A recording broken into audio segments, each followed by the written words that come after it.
Bonjour peuple de Dieu, c'est le pasteur Jérémia, aussi connu sous le nom de pasteur Loïc. Nous voulons écouter la parole de Dieu pour la semaine, mais avant tout nous voulons commencer par une parole de prière. Alors en signe de révérence à notre Père Céleste, à notre Dieu, baissons nos têtes et prions ensemble.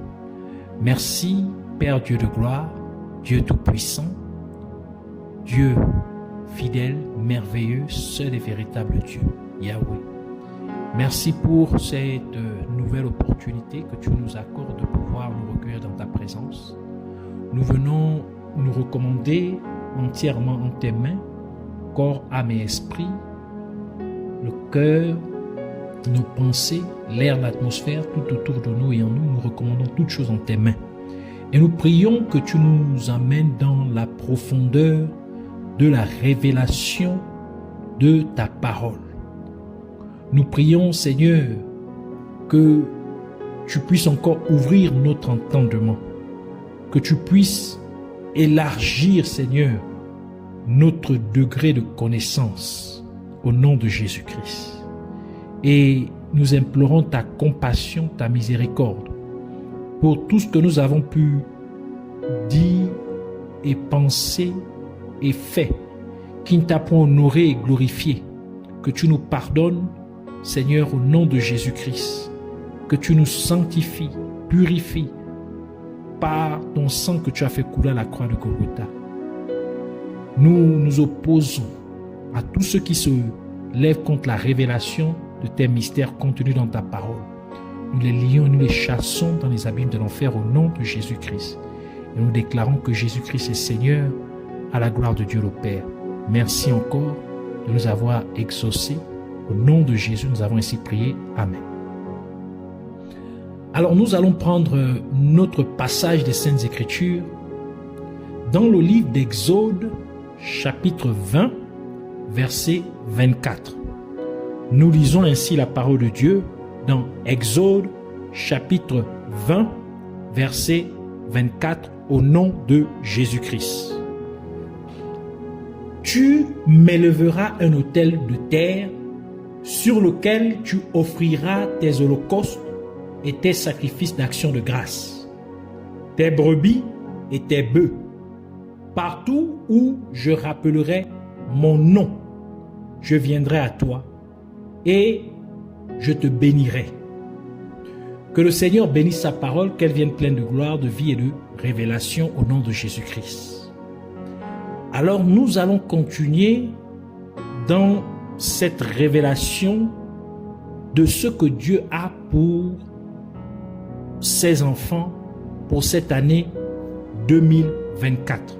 Alors nous parlons de 2024, l'année du sacerdoce confirmé. 2024, l'année du sacerdoce confirmé. Nous sommes effectivement en 2024.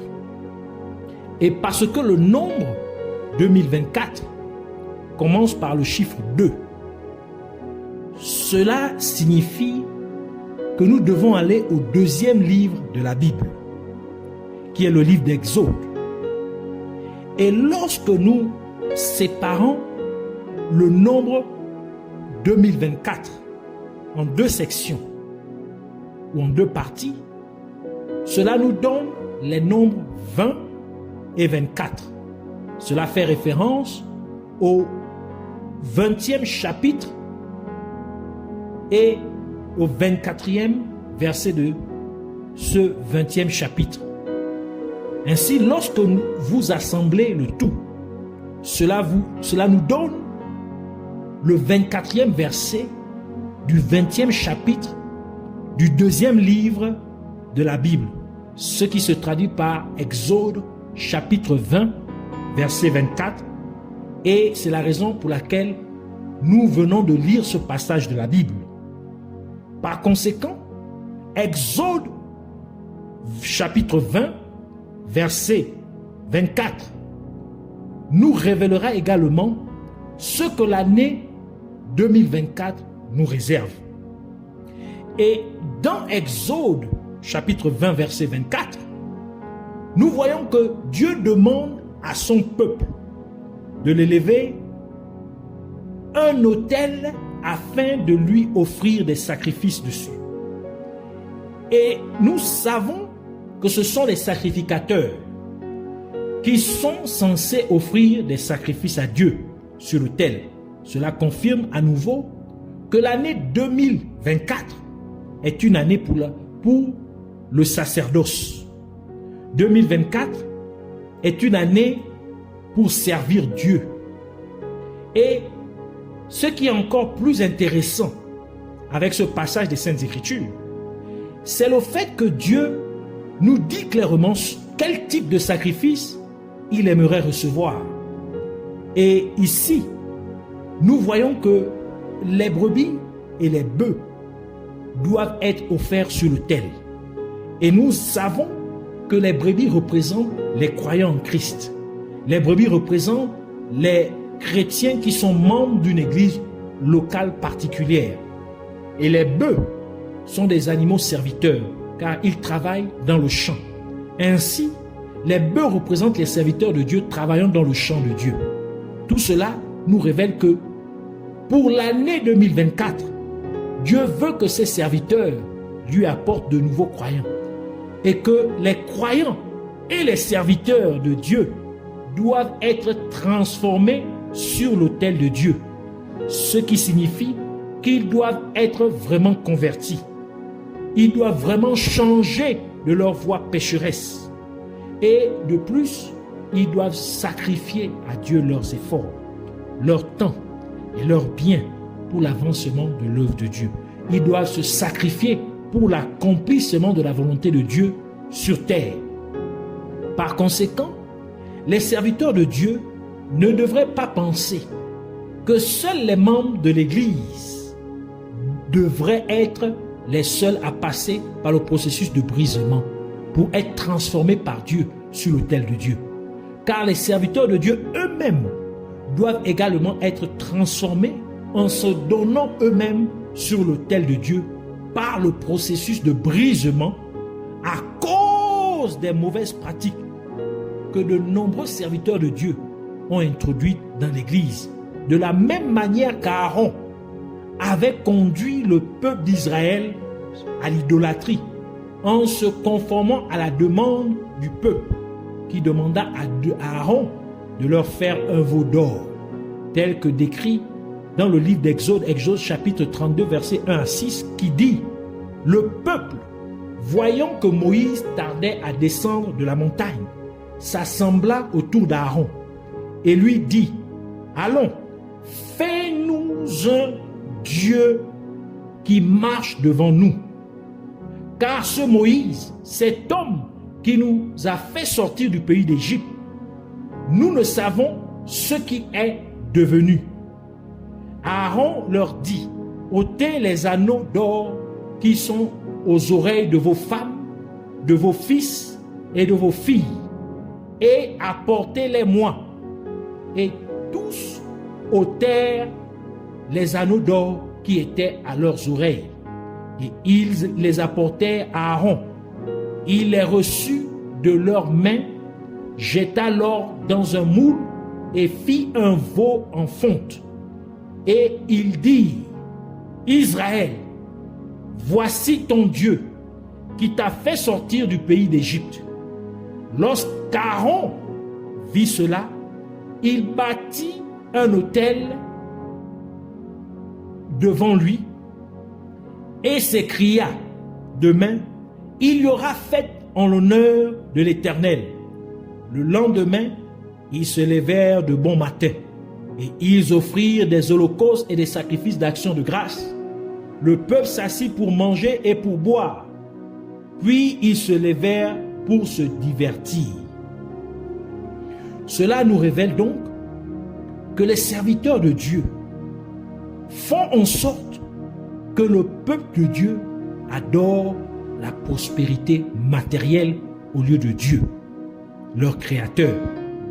Car Aaron et les leaders ont présenté au peuple d'Israël un veau d'or, l'or qui représente la richesse. un veau d'or. Et ceci est bien dépeint par le fait que de nombreux serviteurs de Dieu se concentrent sur la prospérité matérielle, prêchant et enseignant des sermons sur les richesses matérielles, au lieu de faire en sorte que le peuple de Dieu se focalise à se préparer pour le retour de Jésus-Christ, qui vient imminemment pour ravir son épouse l'Église. Parlons aussi de l'année 2024 vue par les 24 vieillards. Ainsi, lisons Apocalypse chapitre 5 versets 1 à 8, parce que nous sommes dans l'année 2024.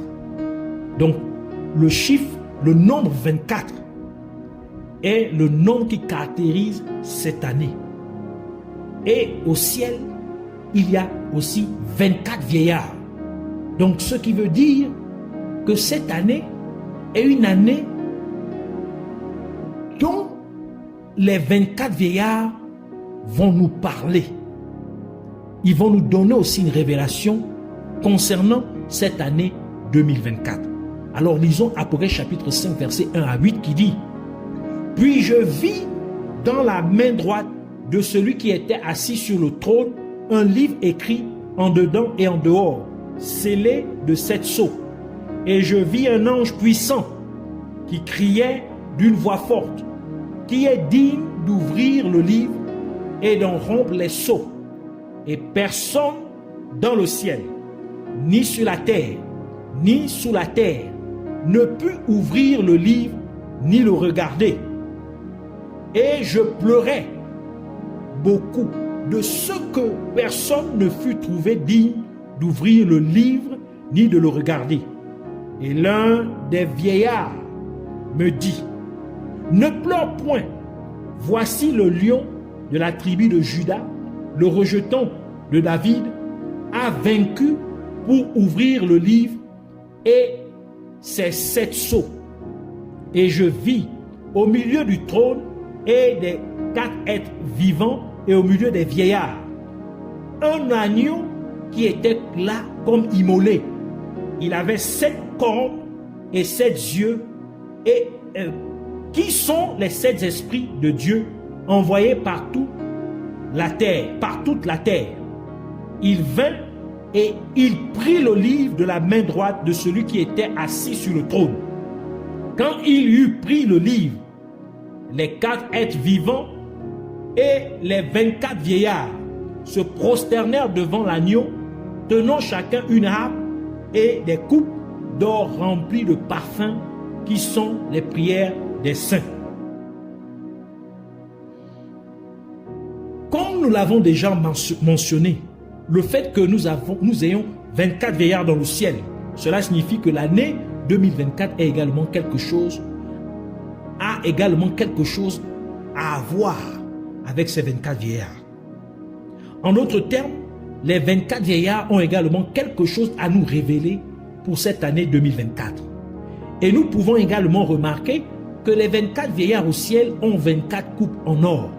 Et nous pouvons nous rappeler que lors de son dernier repas avec ses disciples, Jésus-Christ a utilisé la coupe de vin. Il a utilisé la coupe de vin comme le symbole de son sang qui devait être versé pour le pardon des péchés de l'humanité. Et cela représentait ainsi la nouvelle alliance entre Dieu et les nouveaux croyants.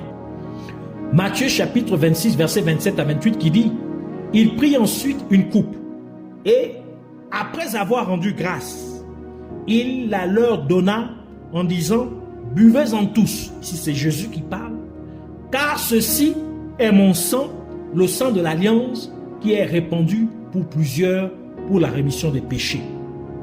Cela implique tout simplement que la coupe est un symbole du sacerdoce. Cela signifie que les 24 coupes en or que les 24 vieillards tiennent dans leurs mains confirment que le nombre 24 représente le sacerdoce. Cela atteste donc que l'année 2024 est en effet l'année du sacerdoce. 2024 est l'année pour servir Dieu. le fait que l'un des 24 vieillards parle à l'apôtre Jean, et sachant que les vieillards font référence à la maturité, parce que généralement on associe la maturité à la vieillesse. Donc, aux vieillards, on leur accorde la maturité, on dit qu'ils sont matures. Cela veut donc dire que l'année 2024 est l'année de la maturité. Parce que lorsqu'on est vieux, on a de l'expérience. Donc, on a acquis une certaine maturité. Donc, l'année 2024, c'est l'année de la maturité. Et dans Apocalypse chapitre 5, verset 1 à 8, l'apôtre Jean voyait un agneau au milieu des 24 vieillards. Cependant, quand l'un des 24 vieillards regarda, il vit un lion. En d'autres termes, l'apôtre Jean voit un animal sans défense, un animal inoffensif, c'est-à-dire un agneau, parce que l'agneau, il semble être un animal sans défense, un animal inoffensif. Tandis que l'un des 24 vieillards voit un animal féroce.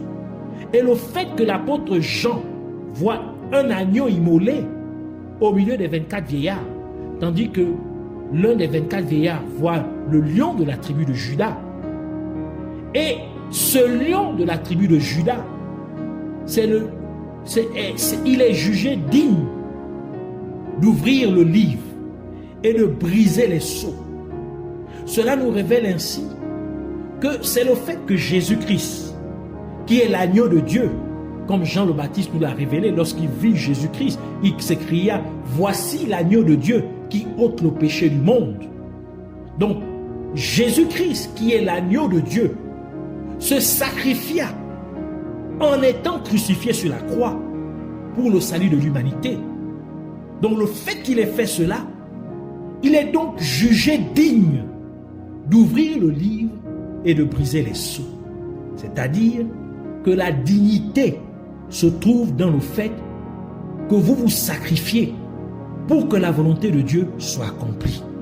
La dignité réside dans le fait que vous vous sacrifiez en acceptant de passer par des difficultés pour que les gens reçoivent Jésus-Christ dans leur vie en tant que Sauveur et Seigneur.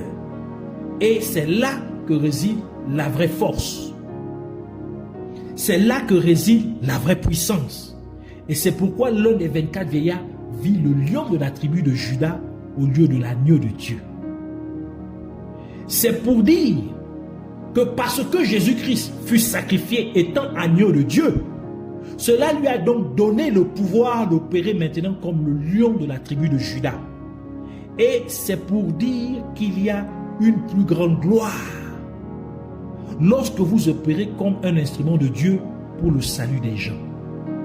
Et cela est bien dépeint par ce que dit la parole de Dieu dans le livre de Philippiens, Philippiens chapitre 2 versets 8 à 11 qui dit, en faisant référence à Jésus, il dit « Et ayant paru comme un simple homme, il s'est humilié lui-même, se rendant obéissant jusqu'à la mort, même jusqu'à la mort de la croix.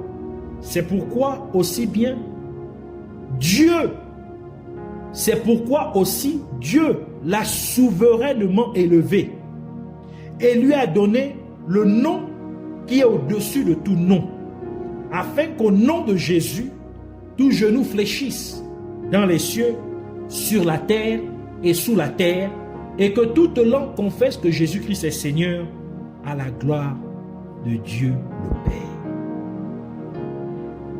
Et nous pouvons également remarquer que l'apôtre Jean pleurait quand il remarqua qu'il n'y avait personne qui était digne d'ouvrir le livre et de briser les sceaux. Mais l'un des 24 vieillards lui parlant, en lui disant, l'un des 24 vieillards lui parla en lui disant de ne pas pleurer. Ces 24 vieillards qui représentent le conseil des sages du ciel, ils représentent la maturité. Ainsi, cela veut dire que cette année 2024, vous ne devrez pas pleurer. Même si les choses peuvent sembler très difficiles dans votre vie, vous ne devrez pas pleurer. Même si vous pouvez traverser des circonstances très tendues, très compliquées, très difficiles, vous ne devrez pas pleurer. Parce que le lion de la tribu de Juda a vaincu pour vous. Et il a été jugé digne d'ouvrir le livre et de briser les sceaux. Par conséquent, vous ne devrez pas pleurer, car aujourd'hui, Jésus-Christ, le lion de la tribu de Juda, vous a aussi donné sa parole dans un livre qui est la Bible. Il vous a révélé sa parole. Ainsi, à partir de cette année 2024, ne pleurez plus, mais prenez plutôt la parole de Dieu et utilisez-la pour ordonner à votre situation de changer. Prenez la parole de Dieu et ordonnez à votre problème de disparaître. Cette année 2024, essuyez vos larmes, car ce n'est plus l'année pour pleurer. Ce n'est plus le moment de pleurer, mais c'est l'année pour vous d'utiliser la parole de Dieu pour dominer. C'est l'année pour vous d'utiliser la parole de Dieu pour détruire les œuvres des ténèbres et construire, bâtir ce que vous voulez voir en accord avec la volonté de Dieu contenue dans sa parole, tel que Dieu parlait au prophète Jérémie, dans Jérémie chapitre 1 verset 9 à 12 qui dit: Puis l'Éternel étendit sa main et toucha ma bouche. Et l'Éternel me dit: Voici, je mets mes paroles dans ta bouche. Regarde, je t'établis aujourd'hui sur les nations et sur les royaumes pour que tu arraches et que tu abattes, pour que tu ruines et que tu détruises, pour que tu bâtisses et que tu plantes. La parole de l'Éternel me fut adressée en ces mots. Que vois-tu, Jérémie? Je répondis, je vois, il dit, je répondis, je vois une branche d'amandier. Et l'Éternel me dit, tu as bien vu, car je veille sur ma parole pour l'exécuter, le terme pour l'accomplir. Et si vous pouvez noter que le livre de Jérémie est le 24e livre de la Bible. Je répète, le livre de Jérémie est le 24e livre de la Bible. Et nous sommes dans l'année 2024. C'est-à-dire que l'année 2024 est également décrite par le livre de Jérémie. L'année 2024 est également l'année du ministère de Jérémie. Et Dieu avait établi Jérémie sur les nations et sur les royaumes pour arracher, pour abattre, pour ruiner et détruire, pour bâtir et planter. Et Dieu avait mis sa parole sur la bouche de Jérémie et Dieu a dit qu'il veillera sur sa parole pour l'accomplir, pour l'exécuter. Par conséquent, en 2024, Dieu a établi ses serviteurs sur les nations et sur les royaumes pour arracher, pour abattre, pour ruiner et détruire, pour bâtir et planter. En 2024, Dieu a mis sa parole sur la bouche de ses serviteurs et Dieu veillera sur sa parole pour l'accomplir. Dieu veillera sur sa parole pour l'exécuter. Ainsi, nous voulons prier pour dire: je te remercie, Abba Père, Dieu glorieux, Yahweh. Merci pour ces révélations supplémentaires concernant cette année 2024. Je déclare ainsi, au nom de Jésus-Christ, qu'en tant que sacrificateur de Dieu, en cette année 2024, j'élèverai un autel approprié à Dieu et je présenterai devant Dieu les gens, y compris moi-même, afin que nous puissions être transformés sur l'autel de Dieu, étant raffinés par Dieu à travers le processus de brisement, afin que nous puissions expérimenter la plus grande gloire de la deuxième maison de Dieu, tel que Dieu l'a promis au nom de Jésus-Christ. Et je décrète aussi que cette année 2024 est mon année pour être mature dans les choses de Dieu. Donc mon cœur n'est pas tourné vers les choses de ce monde, mais mon cœur est pleinement attaché aux choses de Dieu au nom de Jésus-Christ. Ainsi, cette année 2024, je parle avec maturité. Je me comporte avec maturité. J'agis avec maturité. J'avance avec maturité au nom de Jésus-Christ. C'est pourquoi, à partir de cette année, je ne pleure plus. Car Jésus-Christ m'a donné un livre contenant sa parole, c'est-à-dire la Bible. Il m'a révélé sa parole. Et j'utilise donc la parole de Dieu pour dominer mes problèmes au nom de Jésus-Christ.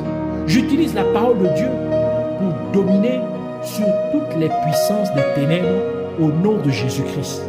J'utilise la parole de Dieu pour surmonter mes défis au nom de Jésus-Christ. Et parce que le livre de Jérémie est le 24e livre de la Bible, je décrète donc que en cette année 2024, de la même manière que Dieu avait établi et instruit Jérémie, Dieu m'a aussi établi sur les nations et sur les royaumes pour que j'arrache et que j'abatte, pour que je ruine et que je détruise, pour que je bâtisse et que je plante. Je déclare qu'en 2024, Dieu a mis sa parole sur ma bouche et Dieu hâtera sa parole pour l'accomplir au nom de Jésus-Christ. Je te remercie, Dieu Tout-Puissant, Yahweh. Merci car c'est fait. Puisses-tu être magnifié pour toujours et à jamais. Au nom de Jésus-Christ.